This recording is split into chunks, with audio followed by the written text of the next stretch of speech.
This is Couch Potatoes coming to you on the LA Food Pod feed for the first time ever. It's the show where we sit back, relax, talk about food TV, and promptly get unrelaxed because what was she thinking with those herbs de Provence? On the couch today, I'd like to extend a warm welcome to Mr. Marriage himself, Father Saul. How does it feel to be finally tied down? Feels great, buddy. I love it. Got the ring on. Looks great. Feels great. No regrets. Well, that's great considering it's been less than a week. And of course, welcome also to one of the country's foremost authorities on all things Top Chef. It's Bits Nicholas of the Compliments to the Chef podcast. Bits, how the hell are you? Oh, I'm better now. And congrats, Saul. I didn't know that your nups were so recent. Recent nups, bud. I gotta say, 1 week in, marriage is easy. What's the big fuss? This is so simple. What's all the hoopla? Yeah, like the whole thing is pretty, like everyone does everything else for you, at a certain extent. Yeah. Luca's wife baked us a cake for the party. Yeah, I picked up the pizzas. Don't forget about it. I put you guys to work. It's a family affair. To be clear, I didn't pay for the pizzas, but I picked them up, which counts for something. It sure does, buddy. Yeah. Friendship. Yeah.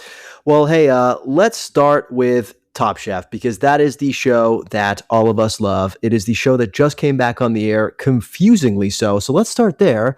Everywhere online, it says that the season 23 is going to be starting March 9th, yet it's now March 5th, my sister's birthday actually, and the show has already aired. There was an episode that came out on March 3rd. What the fuck happened, Bits? I don't know, man, but it is a little bit stressful, I'm going to be honest. We recorded, we got the screener for this app. We recorded it on a date I can't even remember at this point. I feel like I've just been living in this like liminal space between March 3rd and March 9th for the last 2 weeks now. So I'm looking forward to that March 9th so we can all kind of exist on the same timeline together, because it's throwing me for a loop, and I'm missing that like groundswell of excitement that we usually get when we all see it at the same time. Yeah, do you think like there are so few monocultures in this world, so to like dissect even like a subculture feels kind of cruel from Peacock, Saul, don't you think? Yeah, I think your theory is correct that this is a play to get people to tune into the streaming service. I myself, loyal to linear TV, I believe the season starts when it airs on Bravo. Specifically, I have not watched the episode. I don't know jack shit about this. Oh, okay, great. Oh, okay, that's good. So we no idea what's going on. Yeah. Wait, can I also say that I'm so unsurprised that you have a hard opinion on how to watch TV? Like it must be watched in prime time.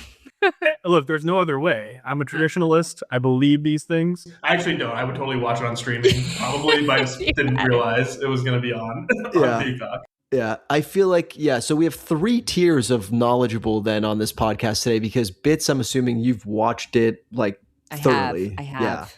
Yes, twice, I must say. Twice. Okay, so you could have written the episode if it were written TV, if it were scripted. I half watched it today as I worked, and Saul, you've not watched it at all. And you've avoided all spoilers, I assume? I've avoided all spoilers. I totally could have the last 2 days. I refuse to. Wow. I love that. Pure. Yeah. Yeah, keep the game pure, and maybe this year Nancy and I will have a chance. This is the only if we can't win it this time, there's just no chance for us ever. So we'll see how this goes. There's a really interesting wrench in this, which is one contestant has already been eliminated. Bits and I know who that is. Saul does not. So okay, we can't tell him. We can't. Oh, right. Yeah. That's right. So for draft purposes, that complicates things. For you. All I know is I suspect it's a woman because Lucas said, what was she thinking with the herbs de Provence? But that's my only clue. Fair enough. Okay, Sherlock. Okay. Non-gender fluid, non-king. Okay. Well, let's talk a little bit about, just to set the scene, right? We're going to the Carolinas this year in Top Chef. Where is Top Chef in its life cycle? Because I think it's in a really interesting place personally. Obviously, it's got maybe its biggest threat ever in the fact that Padma Lakshmi is coming out like this week, I think, with her show, America's Culinary Cup. Where are we? Are we riding high after a great season, and now the only way is down after like Emmys and sort of being the on top of the mountain? Or are we sort of like existentially drifting through the morass that is the modern media landscape? And are they desperately clutching at straws like casting brothers and people who are in romantic relationships? I mean, I'm going to be forever the optimist on Top Chef. I feel like we're kicking it into a new gear. We just saw Kristen Kish on The Traitors. Yeah. It doesn't get more relevant than that, fam. And she was actually very fun to watch. I know we'll have to discuss that in a bit, but it just feels like this show is in a different season. I'm going to be honest on the Padma show. Look, I'm in my 30s. It's too late for me to get hooked on a primetime cooking show. Like, okay, maybe if it's streaming and maybe if it's on Netflix, like I'll give it a shot. But it's just too late. There's no way. I have Top Chef. What do I need this for? And I just love the vibe of Tom, Gail, and Kristen. It's a formula that works, and I'm always going pro TC on this one, but I'm curious to hear Saul's opinion on this as the pragmatist, realist. I think you're right, Biss. Where is Top Chef right now? I think Top Chef, after the Padma to Kristen transition and some early sea legs during season 21 in Wisconsin, has very clearly found its stride with Top Chef Canada last year. I think immediately sort of re-established itself anew. It's almost like Pablo leaves and like the Phoenix rises again, and now we have Kristen, and I think a really good energy, vibe, and authority for the show. Yes, with Netflix is definitely trying to come for the crown more than anybody, I think. Culinary Class Wars was with Next Gen Chef, a ton of Top Chef alum, joining these shows, including Ed Lee in Korea on Culinary Class Wars, obviously Kelsey Bernard Clark as the head judge of Next Gen Chef. Everyone else though is still a pretender. There's a lot of exciting TV and I think potential.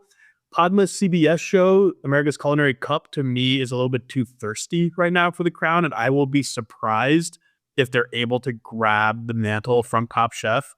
Even though Boudreaux, the greatest of all time, is going to be participating on the show, kind of a traitor, honestly, for doing that and competing there. No Alan. But there's just nothing like the warm embrace of Tom and Gail, now with Kristen. Just the vibe, the production, the crew is so good at what they're doing. And though I had not seen the Carolinas first episode yet, I just feel so much more enthusiastic about what Top Chef season 23 brings versus a season 1 of any one of these other shows. I think. Yeah. So the one caveat there though is that, you mentioned that it's on CBS. Obviously Paramount just had that huge acquisition of Warner Bros. So maybe Ellison Jr. is going to be like, yo, we're coming for this crown. We can't go out with a whimper. We can't start with a whimper here and lose to Top Chef off the bat. Let's throw some big bucks and win over a whole new audience with this. The thing is, Top Chef isn't about the bucks, Bits.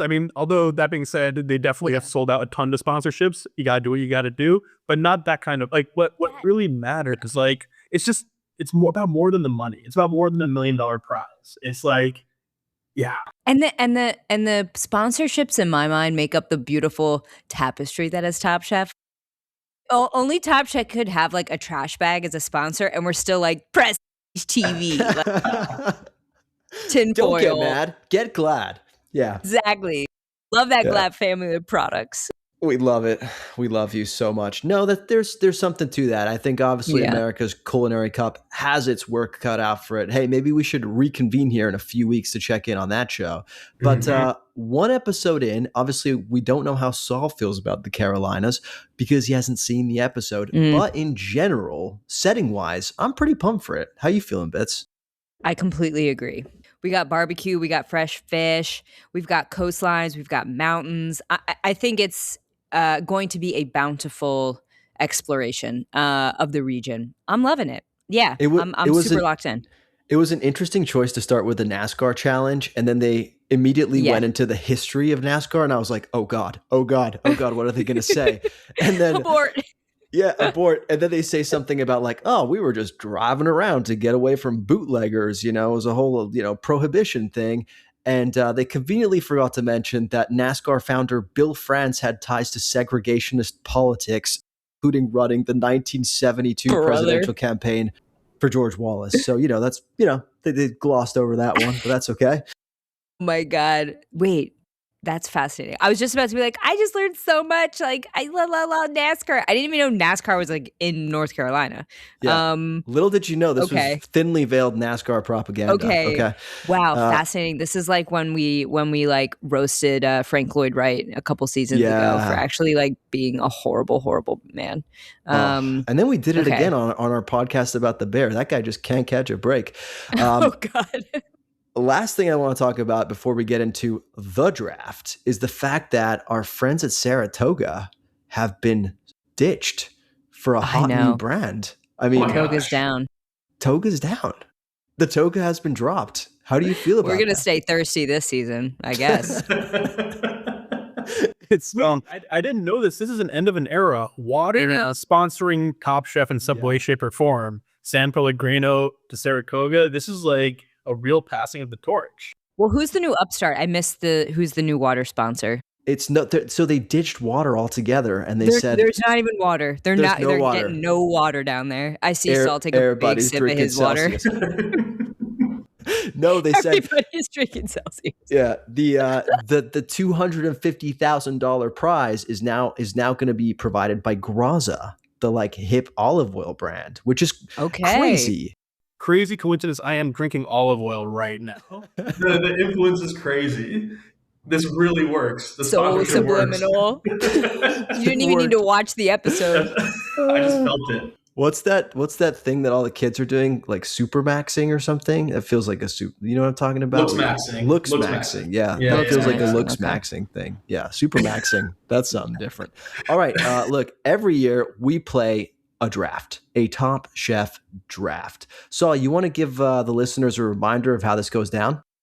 Yeah, so if you're joining us for the first time, we first have to tip our cap to Pack Your Knives, the podcast, other Top Chef podcast that kind of introduced me / us to Top Chef Fantasy, and whose format we basically took on to like run this game ourselves because we just love the idea.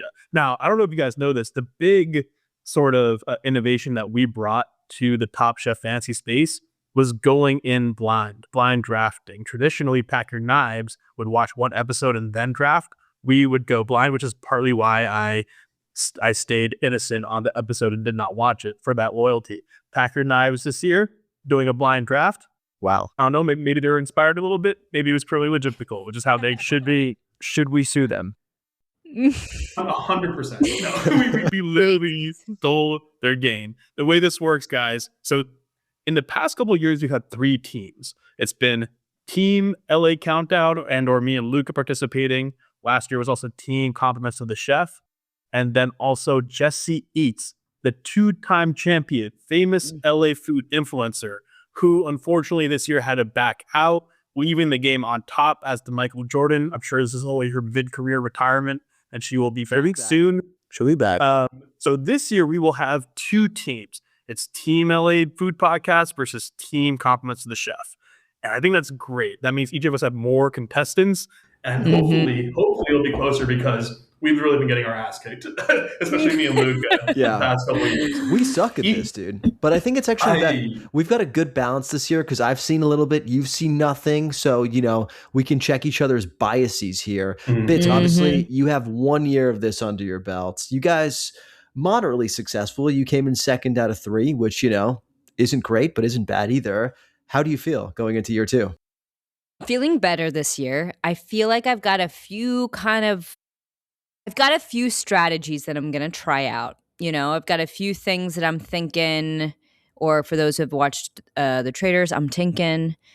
I got some good ideas up my sleeve. So we'll see how this goes. Nancy gave me her blessing on our co-authored draft list here. So I'm going to do my best, but you know, let the best team win. Did she give you any final words of wisdom? Like, there's always money in 10 banana stand? I'm taking she forgot. She's actually on her way to Paris right now, which is pretty funny. Not for me. Yeah. No advice. Honestly, no advice. And there was a few we disagreed on. I might make a game time decision and just swing it where I want to swing it. But we haven't even gotten into. Okay, last thing I'll say is we've got twins and a couple this season. So I'm watching to see where we all kind of place those in the grand scheme of things, because I don't know. I'm interested too. I think it's abundantly clear to me like who out of the pairs is better, but again, I'll be interested because Saul is a factor in this. All right. Typically we do like a randomizer to see who goes first, but I think because we both participated last year, you guys did better than we did. I kind of feel like we should let them have first pick. What do you think, Saul? Go ahead, Bits. Wow. Okay. Well, this might be unsurprising. Jesus, this is going to be hard to keep. I'll shut up. Our first round pick is going to be Rhoda. And I'm going to mess up the last name. Rhoda Magbatang of Hawaii. She's known for Filipino-inspired cooking with sustainability focus and a high-end technique. I'm going with her because of her super strong performance in this first episode and her quiet confidence in her flavors. And that's our first pick. It's a great pick. I mean, obviously, you have the benefit of having actually done your homework and seeing the episode. But the reason I like this pick is because she's got a really diverse background. She's Filipino, right? I believe. Am I thinking about the right person? Yes. I think she's Filipino, and I think she's based in Hawaii. Exactly. Also, interesting subplot here because you know where she works. She works at the boathouse or something, I think it's called. But it's on an island of Hawaii, which I believe Mauna Lani is the island owned by Larry Ellison. Now, wow. I don't want to say this, but could she be a mole sent by the Ellisons to make Top Chef shit so that America's Culinary Cup reigns supreme? Far-fetched conspiracy or possible? Look, Stranger Things. I think we've got to question everything. So, I mean, hey, who knows? Maybe he wants her in here so she can take it all the way, be the reigning like winner, and then head on over to Culinary Cup. I should mention, so first of all, her place is called Canoe House, not Boat House. Luca, respect sea vessels, please. Could get it right. She was actually here at the top of my list just by intuition, mostly because she went to school at Pasadena and worked at a bunch of LA restaurants, including Republique and AOC. And no, yes. Yeah. So I was like, okay, we got like a LA related chef here. Wow. I'm down with that. My dog, certainly she's a top pick. Okay. Love it. Pick number 1 on the board. So for pick number 2, Saul, is it cool if I go first? Because having seen a little bit, we just don't get in too big of a hole. What do you think? What we should do is we should trade off picks. No hints. Yeah, I'm just going to go with my gut. I'm going to pick no women. This is not a sexist thing. I just know one of them went home. I don't know who. So I'm pretty male focused now in my picks. However, of course, aside from Rhoda, who had the LA connection, so I was hoping she did go home. By the way, I haven't explained the rules or anything about how we do this for YouTube. I mean, we can look. The rules are simple. You pick the players, and you get scored on a few different things, and you get points based on who wins shit, and you lose points based on who loses shit. That's pretty much it, right, Saul? Right. Each week, quick fire and elimination. Wait, is there still quick fire? There is. Yes, it's a different prize. Yeah. Quick fire, elimination challenge. You get points, you lose points. It's very straightforward. We will update you all on the points as we go along here. But yes, here we go. Luca, you're first. I'm on the clock. So 2 of the All-Stars from, not both of them equally, but it's clear that they're going to play a big part, I think, in the season, are the twins. We got the Deardens, right? You got Brandon Dearden, who is working somewhere in Montana, in mountain country. He has experience at Wolfgang Puck's dining group, Charlie Palmer's dining group, Daniel Boulud's dining group. And then you have Jonathan Dearden, who works in Alexandria, Virginia in the DC era. I think he works at the moment with Chef. Was he the one that works with Chef Ed Lee? I could be wrong about that, but I think it was him. Bits, I see you nodding. Was that correct? I thought that is shaking something loose, but look, I'm the last person you want to ask in this room, I think. Fair. Well, they're both super competitive brothers. I just have a feeling that they're going to go far based on the fact that they can both clearly cook their asses off and the fact that they're brothers. And come on, that's like production gold. The problem is, which one do you pick? Now, there's an old saying, never trust a skinny chef, and one of them is skinnier than the other. So I went with the one carrying a little bit more heft and someone who I think performed quite well, actually.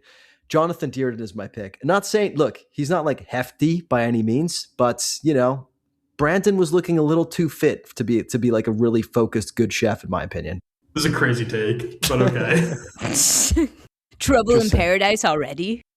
You literally body shamed a chef, and as part of your draft strategy, don't love that. Body shame? There's no shame. All I'm saying is like there's a well-tried old saying: never trust a skinny. Look, I didn't make that up. That's a saying. Okay. Danny Garcia was so skinny when he won Top Chef. Skinny boy. And I don't trust him. I'm with you on that one. All right, Bits, you're on the clock. All right. Next choice we've got is Dwin Ha, who is a Carolina, at least at this present. I think she's a Carolina local. She's the LA local. She is LA. Yeah. She lives in LA. She's cooked all over. She's cooked in Carolina, but she lives in LA right now. She knew the NASCAR guy. That's why I got confused. Yeah. She'd worked with him. Okay. Thank God you're here. You're welcome. Well, she's our second round pick. I think I liked that she was quick on her feet in the quick fire this week and had like kind of a star element of the plate.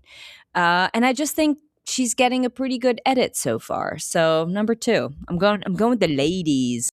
Yeah, I was between her and Jonathan for my first picks. So I'm very, very jealous about this one. Great pick. Saw, over to you, buddy. Brother, that was I called you Bruddy. Bruddy. First pick, totally blind. I'm going Lawrence Louie. Why? I like his vibe. I like his look. Former community organizer. He's civic minded. I like that. From Boston. Shouts out to my wife's family. Lawrence Louie. I feel he looks confident to me, and I like a diverse background. I like a guy who came from somewhere and then found food late in life, quote unquote late in life, as a career. I think that's exciting. I love this because you get to pick and then me and Bits get to know how he did in the episode. So it's very, very fun. I mean, I don't feel great about it. I'm not going to lie. But he was middle of the pack for me. If we're putting it on the table. If we're keeping it 100. Yeah. But I feel okay about it. You could have done worse, buddy. All right. Okay. Over to you, Bits. All right, number 3 for us. What number are we on now? 6? You're 5 overall, but it's your third pick. 5 overall. All right. Third pick for us, 5 overall, Anthony Jones. He was the other guy I was going to pick, and I bet I made a huge mistake. Yeah, you made a huge mistake. Brub. Bruddy is his title. The second I heard that he's affiliated with Marcus Samuelsson, I was like, all right, game over. Game over, man. And I think we haven't seen everything from him. I mean, it was a super strong first episode, but he was notable. So yeah. That's my pick. This is following the footsteps of Kristen, coming from Red Rooster and the Marcus Samuelsson tree. God, I should have picked him. It looks great. I should have got that. There was also an amazing moment in the back of the Lexus. It's a Lexus, I think, right, this year. I don't think they've switched up on that sponsorship. But he's sitting next to another contestant. BMW, the ultimate driving machine. BMW, ultimate driving machine. God. They're not driving Graza, that's for sure. He's sitting in the back. Anthony's sitting in the back with another chef testant, and he's like chatting her up and saying like, "Oh yeah, so where'd you go to?" Or she asks him, "Where did you go to school?" And he says, "Same place you went to school." And he was basically like, "Don't you remember me? We lived on the same floor." And she was like, super embarrassing. "Oh my God, I'm so sorry." But like in that moment, I was like, I am not picking her, but I'm waiting for Saul to pick her. Of course. Oh my God. That was really funny. Yeah. Anyways. Really funny. All right. Is it my turn? Yes. I believe it is. Okay. So I'm tempted to pick the other brother, but I kind of feel like that's bad juju to pick the other brother. So I'm actually going to go with the couple, right? There's the couple. Their names are, is it Justin? James Tutla? Yes. James? Yeah. Is it James or Justin? Okay, it's Jennifer Lee Jackson. That's Justin Tutla. Jennifer Lee Jackson and Justin Tutla. So between the two, I think it was pretty clear to me who has the stronger chops, and that's Jennifer Lee Jackson. Also, I just don't feel good about picking a guy with the last name Tutla, so we're going Jennifer Lee Jackson, and that's our pick. Hey, I actually agree with that logic. I'm very curious to observe a married couple's vibe. No, they're not married. Yeah, that was actually another awkward moment in the back of the Lexus. What? In the back of the ultimate driving machine. Yeah. Oh shit! Fuck. Sorry, BMW.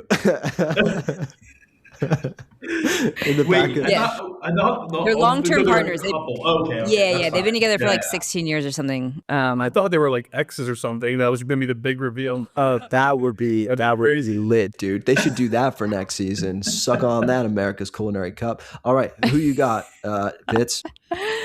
All right, for the 7th round pick, we are going. All right, I'm getting my numbers right. Sherry Cardozo. And I don't know, again, it's a Marcus Samuelsson affiliation. Mm-hmm. Yeah. And she's good. She's got that Brazilian background. Yes. She doesn't sweat, she glows. I don't think that the first episode was her strongest, but I think she just needs to lock into a gear. Yeah. No, it's a good pick. I could see her having a season. All right, Saul, you're on the clock. Let's do it. I'm going Oscar Diaz.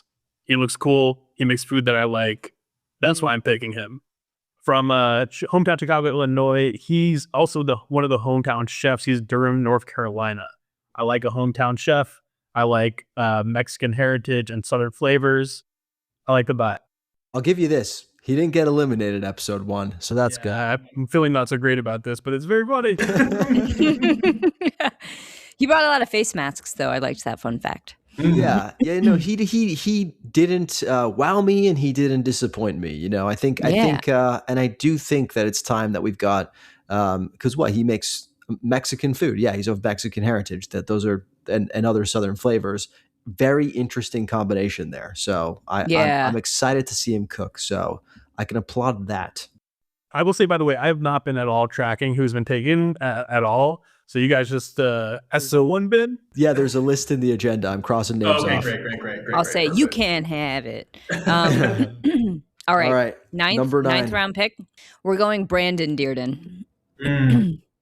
That's the one you didn't pick yet, right? Correct. It's going to take us a minute to get. Brandon was the one that was a little mouthier, a little bit more, zesty. That's the other reason I didn't like him. He had a big mouth on him, and I feel like he could get some comeuppance at some point in the season. Mm-hmm. I agree, but who knows? It could go the other way too, and also twins are kind of scary, and I think that if I'm pulling on like the Voltaggio thing, like if one's good, I bet it's a package deal. So. Twins are terrifying. We can agree on that. Yeah. All right, it's my turn. Not gonna lie, guys, we're getting to the round 2. If this was the NBA draft, the picks that have fallen. This is a bit of an interesting one, but this guy said he's applied to Top Chef for 11 years straight, and this is his first time getting in. This means that he's a fan of the show. He watches the show. And as we saw with Buddha and other people, students of the show recently have been doing well. So we're going to go with Siga Baya, Seeger Bear. And that is my reasoning for that pick. I didn't really look at his background at all. He didn't really do much of note in the episode, but I feel good about him knowing the show. Yeah. I think that's sound logic. He was pretty far back in our list, but I think it was really just because we didn't get much of him this episode. Yeah, he also cooked at The Publican in Chicago, which was a place I really enjoyed going to in my 1 year that I lived there. So hey, what can I say? Good. I've at least had his food. Oh no. He worked in LA and he worked at Squirrel. Oh no. Ooh, moldy jam boy. Unfortunate. Did I make a horrible mistake? Wait, tell me about Squirrel. What is that? Oh, I'm so glad you asked.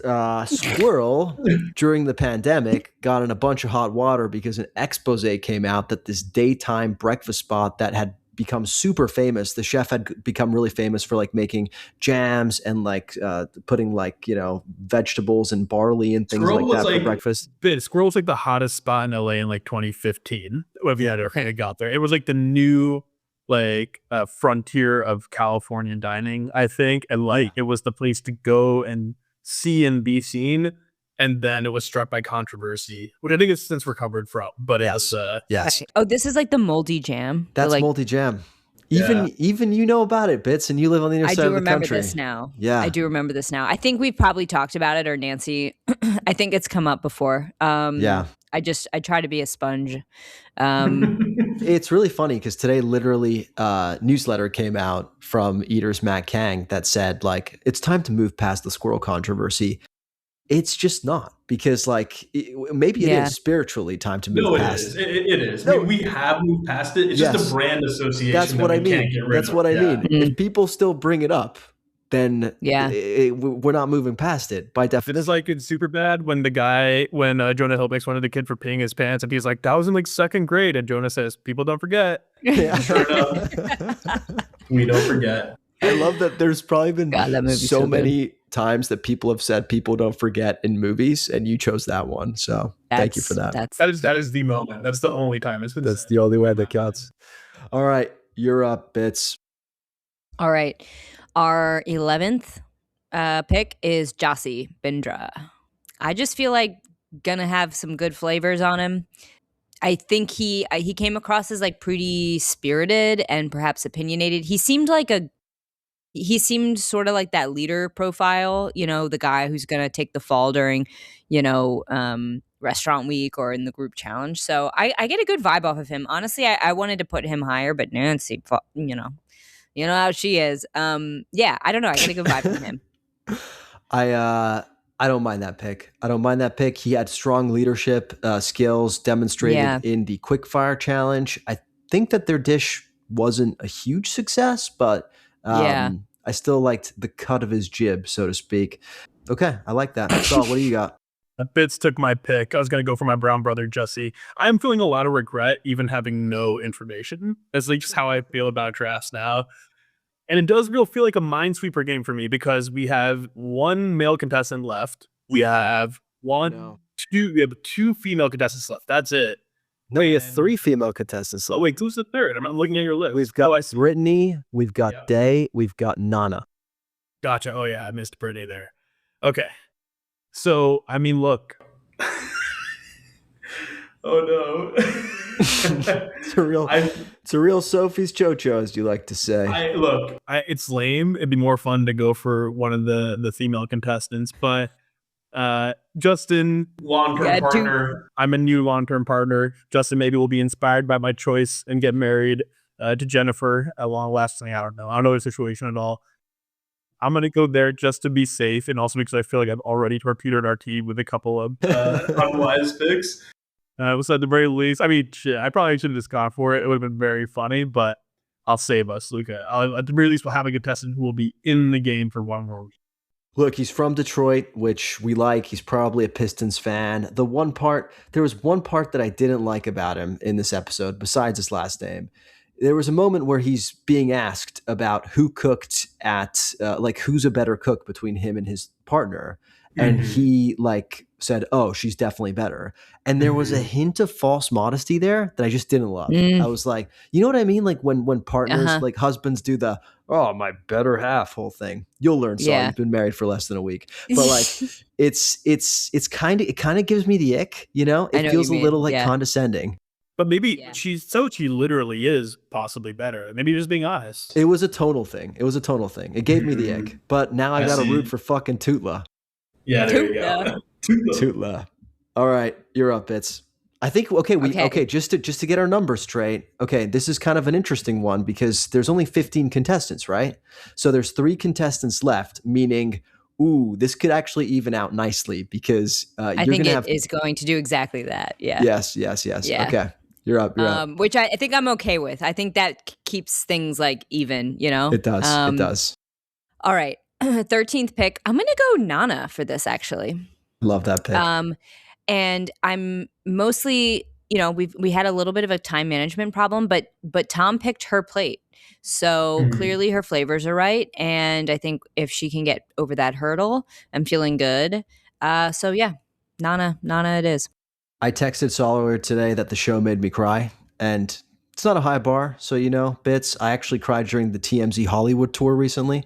And it's doesn't take a whole lot, but I cried because Nana took the fact that she couldn't finish her plate in time so personally. She was literally having like a meltdown, like a panic attacks type meltdown.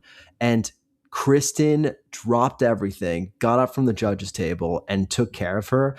Dude, the way Kristen took care of her, I was like so touched. I was like, it was very touching. Yeah.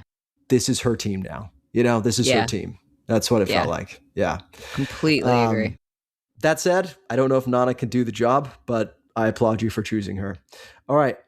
Next up is our final pick, Saul. Our team, I'm not going to lie, dude.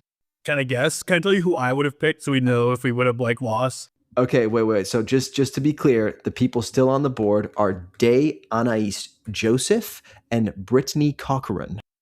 I would have picked Day in your shoes. So it's probably as good a time as ever to say that I'm going to pick Brittany Cochran. Damn, I really do wish I picked her now. So, no spoilers, obviously, dear listener, but Brittany Cochran, I'm picking. I will say I didn't want to pick her because remember that anecdote I talked about in the back of not the Lexus, but the Ultimate Driving Machine, where that person did not remember being on the same floor in college as our other friend Anthony. That was Brittany. Ooh. I get bad vibes from Brittany. Not a great look for Brittany, I will say. I just think her plate or her the elimination very, very bare bones. It was like meat and potatoes. It was like very elementary. Yeah, I even looking at her resume, like Maria, and then she does a lot of charity, unfortunately. Like, I don't know. I'm not loving it. But hey, Brittany, you're now part of Team LA Food Podcast, and we will root for you till the end. The bitter end, I should say. All right, final pick of the day. Whoever will you choose, Bits? Well, you know I'm going for Day. As short as the day is long. Is that the expression? Yeah, we're going Day, and I think we've got a nice balance in all things. I've got the winner and I've got the loser. So fine. Yeah, it evens out. You pick the winner with number one. You got stuck with the loser at the end. So we leave on a pretty even footing, I think, when all is said and done. All right. That's the end of the 2026 Top Chef draft. All in all, how are you feeling about your team, Bits? Are you going to go back to Nancy and say, I did good by you, my friend? Or are you going to go with your tail between your legs? No, I'm feeling really good. I gotta say, Jesse Eats not being here is going to be a boon for all of us. Yeah. And so there's a lot of good to go around. So yeah, I didn't feel like I lost out on any top picks. So thanks for not watching, Saul. Did me a solid. Welcome. Yeah. Really a real message yet again of how bad my intuition is made. Says the man who just got married. I will say our team is giving Indiana Pacers after Halliburton went down. That's the vibe I'm getting right now. Okay, wow. I feel like you're really leaving Bits out with all these kind of like nuanced and esoteric sports references. Okay, then I'll give you. Hey, Bits, did you watch the OC? Yeah. It's giving season 4 after Marissa Cooper died. Yeah. That's how it's feeling. Yeah, with the class president, that character didn't need played that. By Willa Holland. Yeah, we didn't need her. Yeah. Good times. Get out of here. All right. Well, Top Chef is back. It already is back, believe it or not. So you can go stream it on Peacock. We'll be coming back on this feed every once in a while to talk about different food TV shows and even Top Chef. But in the meantime, stick a fork in it. These potatoes are done. Wow.